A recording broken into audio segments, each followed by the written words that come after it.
Olá, meus irmãos, Norberto Peixoto, mais uma vez falando do grupo de Umbanda Triângulo da Fraternidade, para o nosso canal no YouTube e para a fanpage Pérolas de Ramatiz. No vídeo de hoje vou falar sobre minha vivência com os pretos velhos na Umbanda. Um relato reflexivo de inclusão contra o racismo estrutural e religioso. Essa figura emblemática, tão simbólica que é o preto velho, que são os pretos velhos, esse arquétipo de tanto simbolismo, de tantos significados, que atua não somente nas hostes umbandistas, mas sempre que se tem oportunidade no campo da mediunidade, de se fazer a caridade, lá estão os pretos velhos, né? Então eu tenho, desde a minha infância, registros de memória da presença dos pretos velhos em minha vida, não necessariamente através da minha mediunidade, mas da mediunidade daqueles que estavam comigo naquele momento, como, por exemplo, minha mãe. Então, eu vou relembrar alguns episódios da minha memória que estão registrados, muito marcantes na minha vida, e tentar demonstrar o quão amorosos, orientadores e universalistas são os pretos velhos. Eu morei na Pavuna, no Rio de Janeiro, na década de 70. Meu pai era militar da Marinha e eu fui com 6 para 7 anos de idade para o Rio de Janeiro. Então, na década de 70 e no início da década de 70, acredito que ali em 71 eu já estava com 7 anos, eu tive uma urticária assim, por todo o corpo. Por todo o corpo, sim, que ela vinha acompanhada de um processo febril, um descamamento da pele, a pele ficou avermelhada, coçava muito e foi por todo o corpo, inclusive dentro da bochecha, dentro das pálpebras, solas de pés, mãos.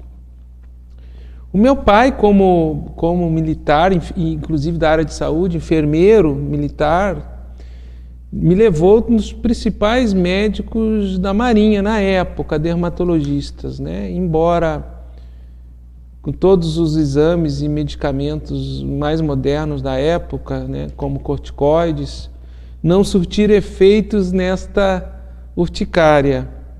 E já meu pai e minha mãe já preocupados, né, que eu não ficava bom, dormindo mal, emagrecendo, e com febre e a pele descamando, vermelha, muita coceira, procuram a casa de Umbanda, Almas e Angolas, do seu Chico. O seu Chico era um descendente de africanos, ele tocava uma Umbanda de Almas Angolas.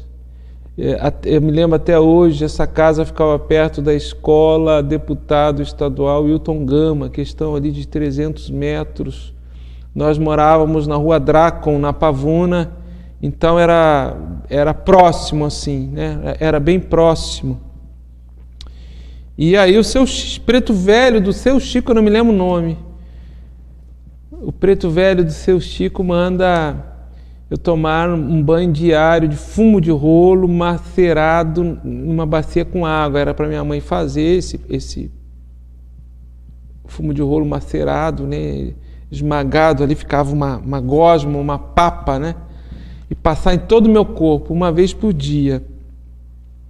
Além de eu ter que tomar passe com ele uma vez por dia. Lá eu tinha que ir ao terreiro, embora não tivesse sessão, mas o preto velho me atendia.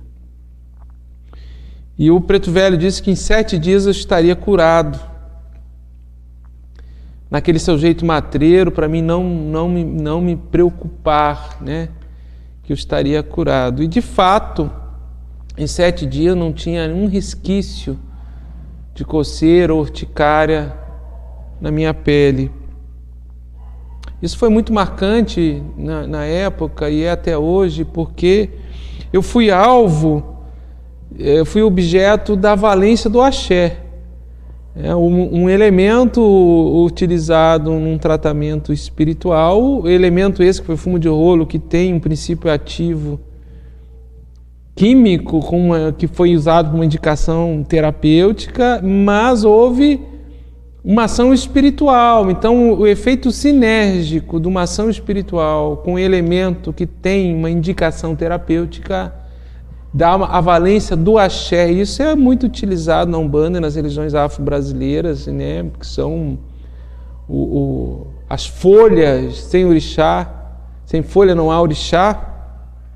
Então, eu fui objeto da valência do axé, já com 7 anos, né? Volto ao terreiro com seu Chico, né, já curado, e o preto velho diz que eu tenho um compromisso com a religião e pede aos meus pais autorização se eu poderia ser batizado na Umbanda, na religião, e que eu teria um compromisso. A partir desse episódio, meus pais começam a frequentar o terreiro, minha mãe se torna trabalhadora desta casa. Eu sou batizado na cachoeira de Itacuruçá, no Rio de Janeiro, nesta corrente, e me torno cambono mirim. Acabei camboneando minha mãe, olha só que interessante. Né? Meus pais já eram médios, né? Já foram para o Rio de Janeiro, já eram médios trabalhadores, só estavam sem casa na época. Então, meu agradecimento a seu Chico, a ancestralidade africana e ao preto velho que vibrava na mediunidade de seu Chico, nos idos da década de 70 no Rio de Janeiro. Já adulto, eu vou elencar aqui vários pretos velhos na minha experiência de 50 anos, de 7 anos. Seu Chico, né, o preto velho seu Chico foi o primeiro até agora. Estou com esse corpo físico, está com 57 anos, porque o espírito não envelhece, o ori não envelhece. Eu vou elencar vários pretos velhos com vários exemplos assim de atuação. Já adulto, vovó Maria Conga. Vovó Maria Conga, que ela... Antes de vovó Maria Conga, vovó Maria do Rosário, também ali na minha infância no Rio de Janeiro, que vibrava na minha mãe. Vovó Maria do Rosário, tem um episódio muito marcante, acho que eu tinha 12 anos, 11, 12 anos. Eu estudava nessa escola, deputado federal Hilton Gama, e nós estávamos saindo da escola, final da manhã, saindo da escola, tinha um bar, né, uma lanchonete próxima à escola, de um português, que tinha aquele jogo Fla-Flu de totó, e nós gostávamos muito de sair da escola e jogar Fla-Flu. Era época de festejos de São Cosme e São Damião. Então, no Rio de Janeiro, na década de 70, isso era muito pujante. Muitas casas de religião dando os saquinhos de doces e balas, muitas pessoas devotas de São Cosme e São Damião faziam a distribuição de doces em sacos nas suas residências. Isso é característico tradicional, notadamente nos bairros de periferia do Rio de Janeiro, da cidade do Rio de Janeiro. Nós saímos da escola, tinha uma oferenda numa encruzilhada próxima com uma bandeja com doces, balas, copo de guaraná e moedas. Tinha um amontoado assim, de moedas. Eu, querendo dar uma de valentão, desafiei os colegas, né, os outros garotos, quem teria coragem de pegar as moedas ali para nós ir jogar Fla-Flu, jogar totó e tomar guaraná no bar do português, ali próximo à escola. Ninguém se prontificou, eu fui lá, né, fui dar uma de valentão, querer me mostrar para os colegas, pegamos as moedas e fomos jogar totó. Foi uma festa. No dia seguinte eu caio febril, não levanto da cama, com muita cansaço, fraqueza geral e febre. Isso se prolongou no outro dia, 48 horas, aí minha mãe meu pai prescreveu, era enfermeiro e tinha sempre analgésico em casa, né? Antitérmico, não adiantou. No terceiro dia, meu pai foi trabalhar, já muito preocupado, disse para minha mãe que se eu não melhorasse, ele viria, depois do almoço, me pegar para me levar no médico, na Marinha, no Hospital da Marinha. E próximo ao horário do almoço, acho que acredito que minha mãe estava bastante preocupada, ela na cozinha, ela dá aquele sacolejo. Eu escutei, eu estava no quarto deitado, ela dá aquele sacolejo no corpo, com aquele som característico do preto velho, né? E incorpora a vovó Maria do Rosário. A vovó Maria do Rosário vem até o meu quarto, fala comigo, conta todo o episódio, o que eu fiz, que não era para eu ter feito aquilo.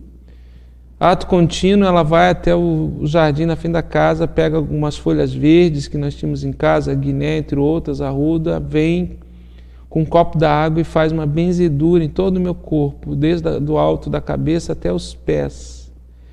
E me chama a minha atenção para que eu não agisse mais assim, que tinha uma energia ali naquela oferenda de uma enfermidade de alguém, né? Foi curado, foi tirado e que eu atraí essa energia para mim. Eu não entendi muito bem na época o que isso significava, mas eu me lembro que ficou assim um pacto entre eu e a vovó Maria do Rosário. Eu não falei nada para ninguém, minha mãe não se lembrou desse episódio, minha mãe tinha esses lapsos de mediunidade inconsciente, ela não era completamente inconsciente, mas ela tinha muitas vezes a incorporação inconsciente. E me marcou profundamente esse episódio de respeitar, né, a oferenda, o sagrado do outro, independente de onde estivesse. E o aprendizado do uso do elemento, né, de um deslocamento, na descarga, no deslocamento e no despacho, no encaminhamento de uma energia enferma que foi utilizada ali sobre as bênçãos de São Cosme e São Damião.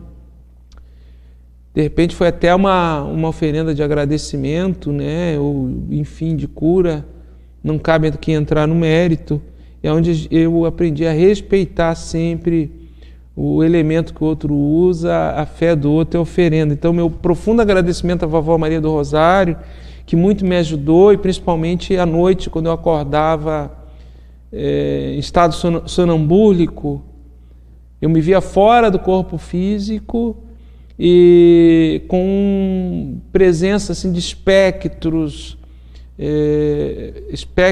de seres humanos deformados, né? Naquela época já eram quiumbas, vamos dizer assim, ou obsessores, não sei, que eu tinha pesadelos, né? Vinham me atormentar à noite e por várias vezes assim, vovó Maria do Rosário tomava conta, né? Ela incorporava minha mãe deitada, minha mãe dormindo, ela incorporava na minha mãe levantava, incorporada por vovó Maria do Rosário, ela pegava na minha mão, me trazia de volta para o corpo físico, me fazia uma prece, me acalmava e me botava novamente para dormir. E minha mãe no outro dia não se lembrava de nada, não tinha recordação disso aí. Isso aconteceu algumas vezes, então meu profundo agradecimento à vovó Maria do Rosário. Agora sim, vovó Maria Conga, já adulto, né? Trabalhador já na seara da mediunidade, num grupo de apometria. Primeiro dia que eu me apresento para trabalhar no grupo como médium, se apresenta a vovó Maria Conga. Uma grande mandigueira, uma instrutora, um espírito que veio de Sírios, não é um espírito que teve um desenvolvimento da sua consciência aqui na Terra, veio de Sírios junto com a Ramatiz, né? Ela, muito sábia, teve uma encarnação aqui na Terra que ela foi escrava, ela veio como uma escrava e ela já contou essa sua história. Ela teve a oportunidade, foi longeva nessa encarnação dela, ela ajudou muitas almas durante essa sua encarnação como escrava. E é aquela entidade benfeitora que segura demanda, né? Ela é muito sábia e uma orientadora assim, com muita amorosidade e universalismo. Quantas vezes vovó Maria Conga encaminhou consulentes para a igreja evangélica, ou para o Batuque, ou para o Candomblé, dizendo que naquele momento do seu propósito de vida era aquele egrégora, aquele axé, aquele fluido que o indivíduo tinha que passar a experiência de acordo com o seu propósito de vida, porque a gente não se desliga de uma ancestralidade assim a fórceps, de um momento para outro. Deus atua em várias frentes. Então nós conseguimos a cura na igreja evangélica, no Candomblé, no Batuque, nas religiões afro-brasileiras, na Umbanda, no Espiritismo, na Teosofia, no Yoga, enfim, com o santo, com Deus, sempre atuando em conformidade com o nosso estado de consciência, um momento evolutivo ligado com a nossa ancestralidade que formata o nosso propósito de vida. Então, aprendi muito com vovó Maria Conga o respeito incondicional às diferenças, né? Que o Deus que está no outro, que é objeto da sua devoção, é o mesmo Deus que está em mim, está em todos nós, né? Então, muito obrigado à vovó Maria Conga. Pai Quirino, um grande diplomata no astral, esse preto velho, que vibra em Xangô, né? Eu digo a questões de desembaraços no astral.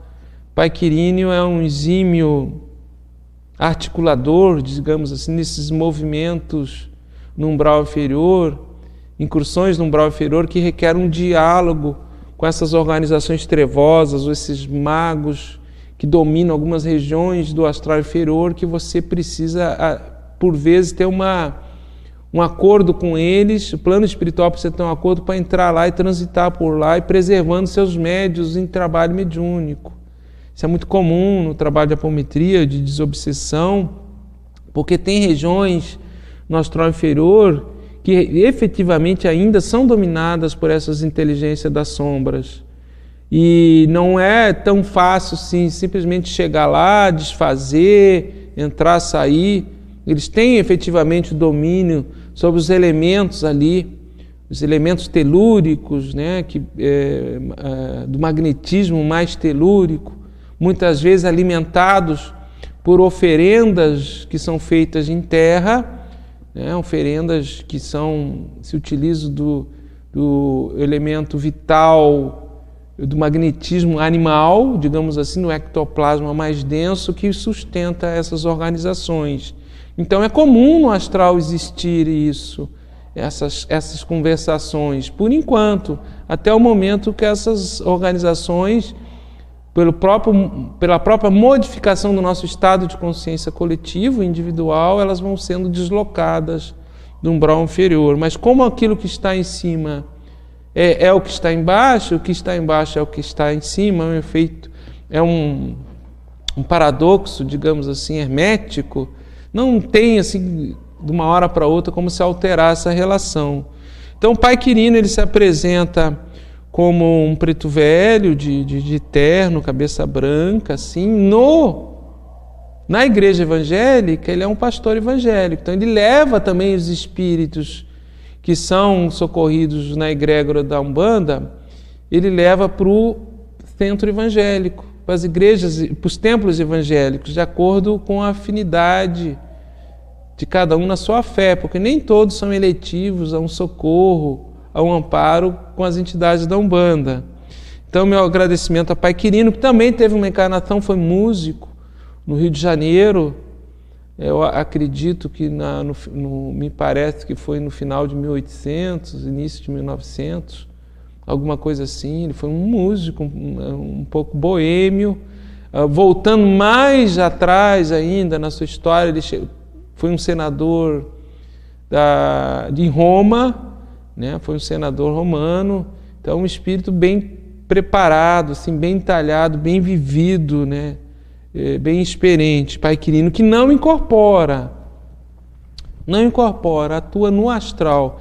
Meu primeiro contato com o Pai Quirino foi durante a psicografia do livro Jardim dos Orixás.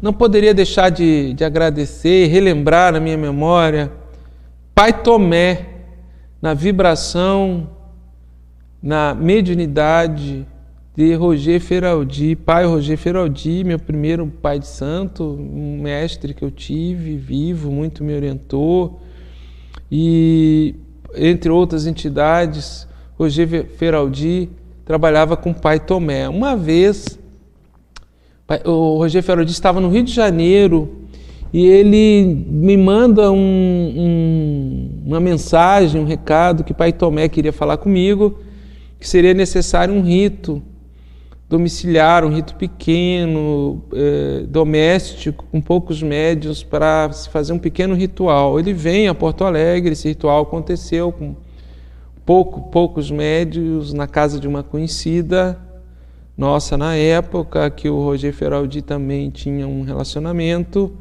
E nesta manifestação, Pai Tomé me transmite as ordens e direitos de trabalho dele, Pai Tomé, através de uns sinais de pemba todo em volta da minha cabeça, do meu urílio. Ele riscou na minha cabeça esses sinais de pemba, essa grafia de pemba. E nessa transmissão ele disse que eu teria o compromisso, e isso efetivamente aconteceria, de eu abrir um terreiro, fundar um terreiro. Eu não imaginava isso na época, nem se passava pela minha cabeça. Eu achei aquilo um pouco, até fiquei assim, será que é mesmo? Acho que isso aí não é para mim. Eu fiquei em dúvida, porque eu não queria, não pensava nisso, eu corria disso. E, de fato, de 3 a 4 anos depois, o Roger veio a desencarnar e, por várias circunstâncias de vida, eu fui impulsionado, fui empurrado, e aconteceu. Nós fundamos, na época, a Choupana do Caboclo Peri, confirmando essa profecia, vamos dizer assim, esses dizeres proféticos de Pai Tomé. Na época desse rito também, Pai Tomé me transmitiu a mão de Fá, que eu operaria, né, através do Ele de Logum, jogo de búzios, popularmente conhecido como jogo de búzios. Então, recebo de Pai Tomé, neste rito, a mão de Fá. Eu não jogava búzios, não tinha essa intenção, e anos depois, já mais de 7 anos de casa fundada, aberta, se apresenta seu Ogum Sete Estradas, uma entidade africana, Nagô, que foi um babalaô, né, no astral, mas que foi um babalaô africano, numa encarnação, me orienta a eu ativar a peneira do jogo de búzios, me orientou como fazer, que nós iríamos, através do acoplamento dele, né, vibratório, se faria a leitura e ele conduziria as quedas. E, efetivamente, isso foi feito. Obviamente que também eu tive que estudar a linguagem dos signos de Fá para mim conseguir interpretar as caídas de uma maneira mais adequada e recepcionar a orientação do seu Ogum Sete Estradas durante o jogo de búzios. E efetivamente aconteceu, sendo com uma característica. A arte oracular do Meri de Logum não está aberta para assistência, só para o corpo mediúnico. É para a orientação de iniciação, de preceitos e leitura do Eledá, né, da regência de orixás de cada médium. Então, agradecimento a Pai Tomé, na vibração e na mediunidade de Roger Feraldi, que Oxalá eu tenha Roger Feraldi em Aruanda, meu muito, muito obrigado. Agora eu vou comentar assim 3 pretos velhos, que são pretos velhos de trabalho na nossa egrégora. Pretos velhos assim que não incorporam, mas são pretos velhos de trabalho, que são ostensivos, estão praticamente sempre presentes. A preta velha Zefa do Cangaço, ela vem na vibração de boiadeiros, mas é uma preta velha, né? É aquela entidade que vem para resolver. Eu digo que ela é arretada. É faca na bota ou faca na cintura. Ela vem para resolver. Resoluções, desembaraços, demandas, deslocamentos de espíritos rebeldes, mais violentos, essa apreensão, deslocamento no astral, para a resolução dessas demandas. Zefa do Cangaço, ela vem geralmente coordenando, né? Vem junto com uma legião de boiadeiros, vamos dizer assim, caboclos boiadeiros, né? E boiadeiros. Pai Maneque Bandeiro. Pai Maneque Bandeiro também não incorpora, é uma entidade. Eu digo, Pai Maneque Bandeiro é o feiticeiro que desfaz. Ele não é o feiticeiro que faz, ele é exímio na arte da feitiçaria, principalmente a feitiçaria africana, né? Feitiçaria mais ligada àquela ancestralidade daqueles velhos feiticeiros africanos. E o Pai Maneque Bandeiro, ele é exímio na arte do desmancho, né? De desfazer. Atua na irradiação do orixá Mulu e é muito próximo ao seu Tata Caveira. Se nós fôssemos elencar assim uma vibração de Exu que atua próximo, né, parecida com a atuação de Pai Maneque Bandeiro, seu Tata Caveira, né, que geralmente tem o Exu da capa preta e outros Exus nessa vibração, nesse reino, vamos dizer assim, o reino de Tata Caveira, onde Pai Maneque Bandeiro atua. Muito, muito obrigado a esse espírito que nos dá muita cobertura, muita proteção aos nossos trabalhos, ainda necessário em função também de muita feitiço, muita feitiçaria que os seres humanos buscam e fazem, né, nesse escambo com o astral inferior, e tem que ter aí eu digo assim, para você desmanchar uma bomba, aquele especialista que vai no local para desmanchar uma bomba, ele tem que saber como a bomba funciona. Ou seja, ele tem que saber montar e fazer uma bomba para ir lá e desmanchar a bomba. É algo semelhante com o feiticeiro que desfaz, né? Então, muito obrigado, Pai Maneque Bandeiro.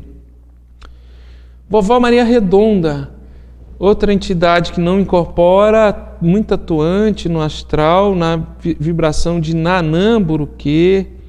Vovó Maria Redonda, ela tem uma casa branca, uma pequena casa branca assim no astral.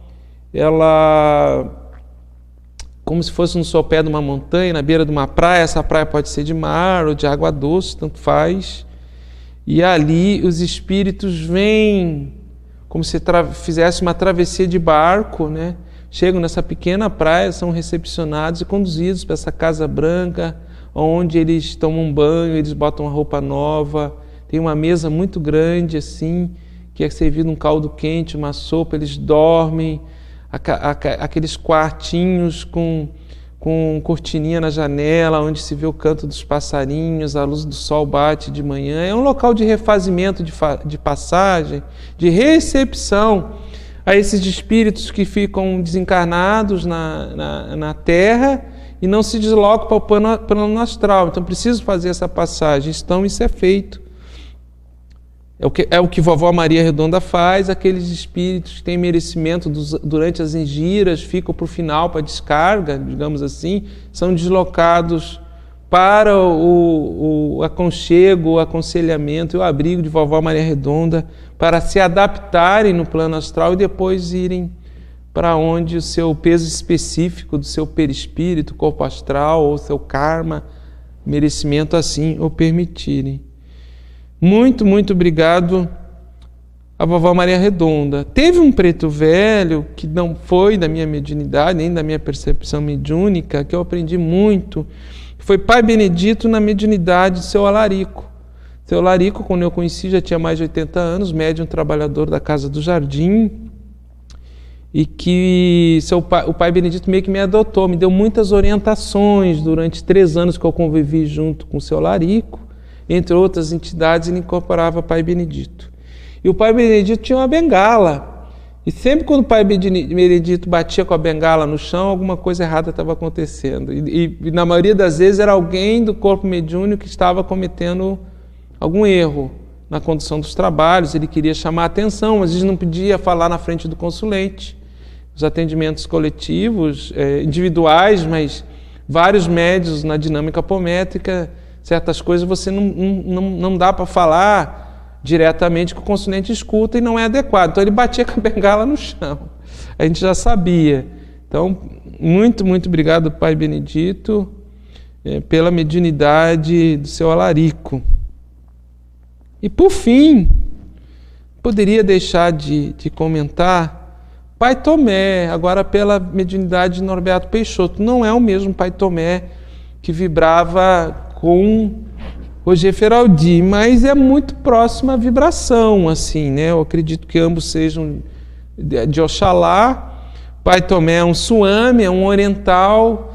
Ele se apresenta, um Swami quer dizer um sábio oriental, né? Um yogi do Oriente.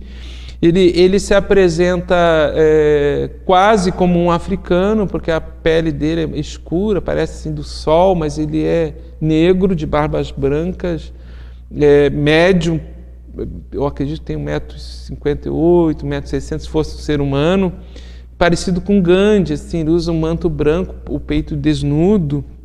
E o Pai Tomé, ele incorpora muito pouco, se manifesta muito pouco, é muito sutil, mas em datas de Amaci, datas de iniciação de médios, ele coordena os preceitos no astral, todas as iniciações de médios. E no livro Estrela Guia, O Povo do Oriente da Umbanda, ali é relatado a Casa da Estrela Guia, né, que é uma casa que o Pai Tomé tem no astral e é um local de passagem onde espíritos que vêm do Oriente para reencarnar no Ocidente, que têm compromisso com a Umbanda ou estão sendo preparados, inclusive para reencarnar e serem futuros médios. E ali Pai Tomé faz pequenos pujas, né, rituais, assim, a gente se reúne em volta de uma fogueira na frente dessa Casa Branca. Tem uma grande estrela que se destaca no céu astralino desse local, que seria a Estrela Guia, a mesma estrela que os magos seguiram até encontrar Jesus. Então ela tem um simbolismo crístico, e em verdade essa estrela está dentro de cada um de nós, essa Estrela Guia, a nossa alma, nosso ser crístico que vibra dentro de nós. E ali Pai Tomé se reúne com todos em desdobramento, inclusive médios encarnados, né? Então, meu profundo agradecimento a Pai Tomé, esse amoroso espírito oriental, fervoroso devoto do Cristo. E hoje eu entendo, todos esses anos, o impacto que isso teve dentro de mim, porque anos atrás, eu era resistente ao Cristo. Eu tinha um resíduo da Inquisição, que eu fui queimado na Inquisição. Daí aquela urticária aos 7 anos de idade, que eu citei lá no caso do atendimento com o Pai Chico, né? O preto velho do Pai Chico, fumo de rolo. E aquilo me causou realmente no subconsciente uma resistência ao Cristo, principalmente o Cristo eclesiástico, o Cristo ligado àquele compungimento de sofrimento, de pecado. E com o Pai Tomé me resgatou a minha alma para o Cristo, ou seja, o Cristo Yogi, o Cristo universalista, o Cristo oriental, o Cristo sábio orientador. Mesmo Cristo que Paramahansa Yogananda, esse outro mestre do Oriente, ele nos traz na sua obra, que ele une Krishna, que seria a Bíblia do hinduísmo, com o Novo Testamento, né, que é a Bíblia dos cristãos, vamos dizer assim. Ele une e resgata esse Cristo Yogi, esse sábio, que é esse grande mestre que foi Jesus e é até os dias de hoje. Então hoje eu sou um devoto do Cristo Yogi, do Cristo universico, desse Cristo amoroso da compaixão, não o Cristo eclesiástico que é reduzido nos dogmas das religiões vigentes, né? Então, meu muito, muito obrigado a Pai Tomé. E interessante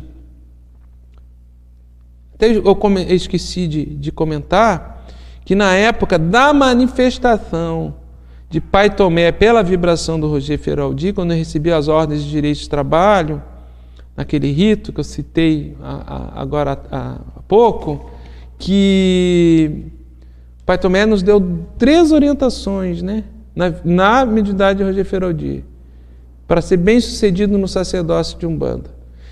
Primeira, não depender financeiramente da religião, não viver da religião. Primeira diretriz. Segunda, campo do sexo. Ter uma relação de compromisso estável e fechar o campo para assédios na área sexual que aconteceriam, e a gente sabe que está aí a grande mídia hoje nas redes sociais, de tempo em tempo vem a público um caso de sacerdote abusando de médiuns ou de adeptos, né, no campo da sexualidade, porque quando as pessoas estão fragilizadas, momento de aflição, é muito fácil para aquele que é mal intencionado e usa a força do mediunismo, ele se aproveitar disso, inclusive de entidades no astral que se alimentam disso. Quem de nós não está na memória recente o caso de João de Deus em Abadiana, né? Toda a energia sexual e os anos todos e a quantidade de abusos que movimentou ali. Então, segunda diretriz de Pai Tomé, a questão da vigilância no campo sexual e manter uma relação de compromisso, né? Monogâmica, de compromisso, se você não consegue ser um celibatário ou celibatária, no caso. E terceiro, a vaidade. Sempre reconhecer que toda cura, que todo reequilíbrio, que todo fortalecimento, que tudo que acontece dentro do campo religioso mediúnico, você não é o responsável. Não desejar o fruto desta ação, e que isto é responsabilidade, mérito de Jesus, dos orixás e dos guias espirituais. Então, 3 diretrizes que eu tento seguir hoje, até os dias de hoje, né? Esses eram os pretos velhos que eu queria elencar. Fazendo um fechamento da nossa transmissão de hoje, do nosso vídeo de hoje, nenhum momento, todos esses pretos velhos e tantos outros, esses que eu citei, tantos outros vibrando na mediunidade de tantos médios que já passaram pelo Triângulo da Fraternidade, eu nunca vi um preto velho dar uma orientação de preconceito no campo religioso, de exclusão de outra religião. Eu nunca vi um preto velho que arguísse detentor de uma verdade na sua relação com Deus, que fosse mais verdadeira que a verdade do outro, né? Então, nós vivemos na nossa sociedade um racismo estrutural que ele tem consequência como um racismo religioso, por dentro do campo religioso mediúnico. A nossa sociedade é comum a misoginia, né?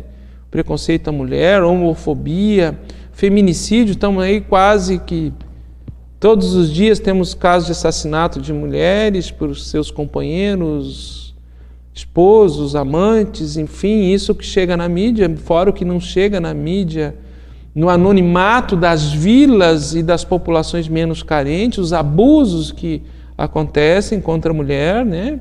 E nós temos um senso de evolução que se liga a uma raça superior. Isso está no nosso imaginário coletivo, né? Que gera um dos fatores que gera o racismo religioso.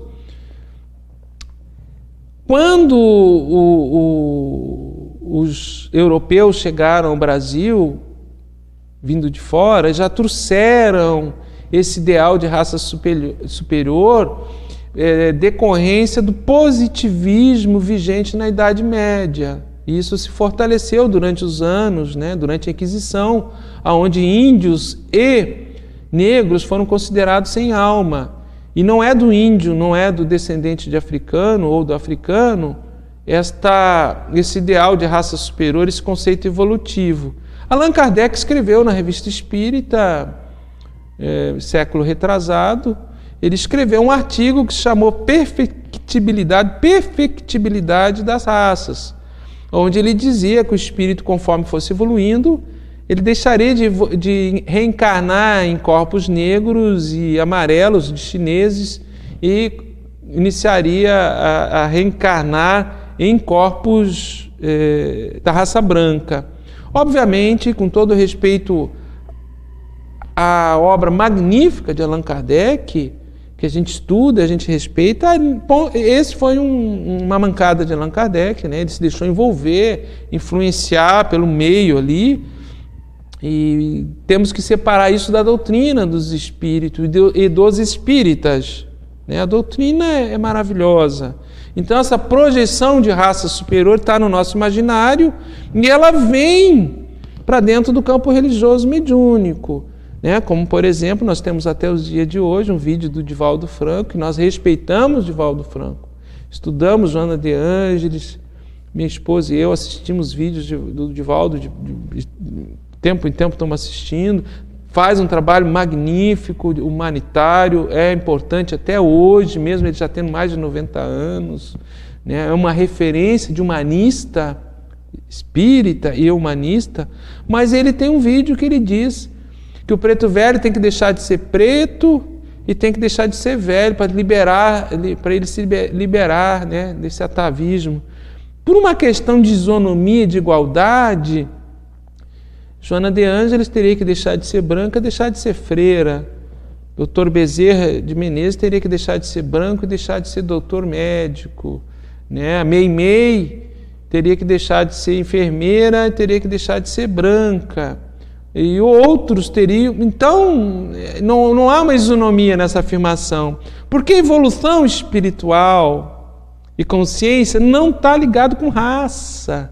Pode estar ligado com cultura. Nós podemos dizer que determinadas culturas, ao longo da história da humanidade, são mais mediúnicas do que outras. A cultura africana ou a cultura xamânica, né? Grécia Antiga... outras culturas são mais ligadas à magia, e assim nós temos ao longo da história. Agora, afirmar que evolução espiritual está ligada com a raça, aí nós caímos digamos assim, algo que não é verdadeiro, que a ciência não comprova. Eu vou trocar aqui, meus irmãos, um minuto, que está acabando aqui a pilha do outro.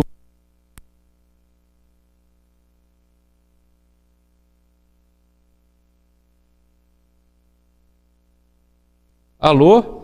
Ok. Eu troquei aqui, ó, a gente usa um microfonezinho de lapela, eu troquei, que esse aqui está terminando a pilha. Então, por isso que eu troquei, tá certo? Bom, e continuando, então, né, já indo para a conclusão, a evolução do espírito e da consciência não está ligada a uma raça. Talvez esse seja uma das possibilidades de entendimento do racismo religioso, onde nós idealizamos uma evolução espiritual a raças superiores que seriam brancas, loiras, olhos azuis. Veja Ashtar Charan, né? Viria numa nave espacial, alto, loiro, bonito, olhos azuis, nos salvar. Então a gente tem a próprio ideal de angelitude, né? Ele é muito branco. O próprio ideal judaico-cristão, né? Também de seres superiores, angélicos. E a gente sabe que a evolução não se relaciona, e consciência espiritual não se relaciona ao tipo de corpo físico, a uma raça impermanente, fugaz, né? Transitória. Então eu quis trazer essas reflexões e, fechando nossa transmissão de hoje, a mensagem da Umbanda é de inclusão. A Umbanda nasce numa cisma dentro do centro espírita, onde o caboclo das sete encruzilhadas se manifesta para incluir preto velhos e caboclos proibidos naquela manifestação, naquela mesa. Ele sai, busca uma flor, bota a flor na mesa, diz que estaria faltando uma flor naquela mesa, simbolizando a falta de amorosidade, de fraternidade, de pluralidade, de respeito. E aí abre espaço para o movimento de Umbanda e funda a Umbanda, né? Dentro da Raiz do Zélio, o ícone fundante da Umbanda. Nós tivemos um exemplo muito marcante de Preto Velho na Umbanda, que é Pai Antônio, que na sua primeira manifestação, chego para ele e diz: meu pai, senta aqui no banco. Ele disse: não carece não, o nego vai ficar no toco. Ou seja, ele se recusou a sentar no banco, na mesa mediúnica, né? Na cadeira, na mesa mediúnica. Os trabalhos da Tenda Piedade, dos idos do Zélio, eram feitos com uma mesa, na Tenda Piedade até hoje. Me parece que foi isso que aconteceu. Mas Pai Antônio, ele já exerce a sua liberdade de escolha, ele se recusa a sentar na cadeira ou no banco, fica no toco. O toco é mais simples, é mais tosco, já simbolizando a simplicidade do Preto Velho em relação de algo mais elaborado, mais articulado, como uma mesa talhada, ou seja, ele se coloca dentro de um processo assim, simbólico, mais simples, mas ele exerce a sua liberdade de escolha. Estou aqui com humildade, mas eu escolho ficar no banco. Ou seja, ele impõe a sua opção de escolha, ele é respeitado nisso, e nos traz a humildade, a simplicidade do Preto Velho e mostra uma identidade. Então, meu profundo respeito por todos os Pretos Velhos da Umbanda, pelas minhas memórias com essas entidades, pelo quanto eles me auxiliaram, esses Pretos Velhos que nem todos foram escravos, necessariamente não foram escravos dentro de um processo que aconteceu, por exemplo, no Brasil, mas são espíritos muito sábios, muito vividos, consciências que já adquiriram uma liberação da subjugação do ego, dos apelos, dos desejos sensórios da matéria e que vêm por amor nos auxiliar na caminhada. Meu muito, muito obrigado. Minha saudação à ancestralidade africana, a todos os babalaôs de todas as tradições, a todos que vieram de África e com muito suor, com muita luta, conseguiram preservar sua cultura e suas tradições. Meu muito, muito obrigado pela oportunidade da vida e pela oportunidade de estar aqui com vocês hoje. Axé, Saravá, Namastê. Espero ter contribuído com a nossa reflexão dentro do tema que foi vivência com os Pretos Velhos na Umbanda. Um relato reflexivo de inclusão contra o racismo estrutural e religioso. Até a próxima oportunidade, meus irmãos.